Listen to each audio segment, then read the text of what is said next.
Kita beralih ke informasi lain, pemerintah Provinsi Bali siap menyelenggarakan desentralisasi ujian nasional jika kebijakan tersebut mulai diberlakukan pada tahun 2017 mendatang. Wakil Gubernur Bali, Ketut Sudikerta berharap sistem ujian yang baru ini mampu meningkatkan kualitas pendidikan di Pulau Dewata. Rencana pemerintah menghapus ujian nasional dan mengembalikan ke sistem desentralisasi di daerah disambut positif Wakil Gubernur Bali, Ketut Sudikerta. Menurut Sudikerta, sistem desentralisasi ini akan mempermudah pengawasan serta menyesuaikan dengan kemampuan siswa di masing-masing daerah. Sudikerta berharap dengan sistem yang baru ini, kualitas pendidikan di Pulau Dewata akan semakin baik.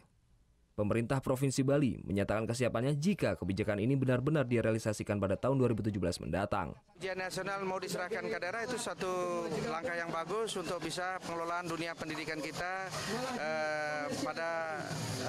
pada jenjang daerah. Itu akan menjadi baik sehingga kita lebih mudah untuk melakukan pengawasan.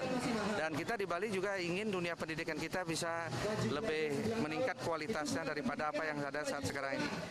Terkait teknis pelaksananya, Pemprov Bali akan terus berkoordinasi dengan pemerintah pusat. Pemprov Bali kini tengah berupaya memperbaiki infrastruktur pendidikan serta sumber daya manusia yang merata di seluruh kabupaten kota. Untuk mewujudkannya, Pemprov Bali telah menganggarkan 21% pendapatan daerah untuk dunia pendidikan, melebihi regulasi nasional di angka 20%. Sebelumnya, penghapusan ujian nasional juga disambut positif siswa di Bali karena akan meminimalisir kecurangan seperti bocornya soal yang terjadi di setiap penyelenggaraan UN. Muhammad Hasanuddin melaporkan untuk NET.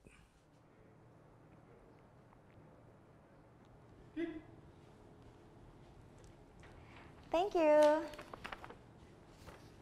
Udah selesai nonton beritanya? Jangan pergi dulu dong. Subscribe dulu dan nonton tayangan lainnya di sini. Subscribe, nonton lagi.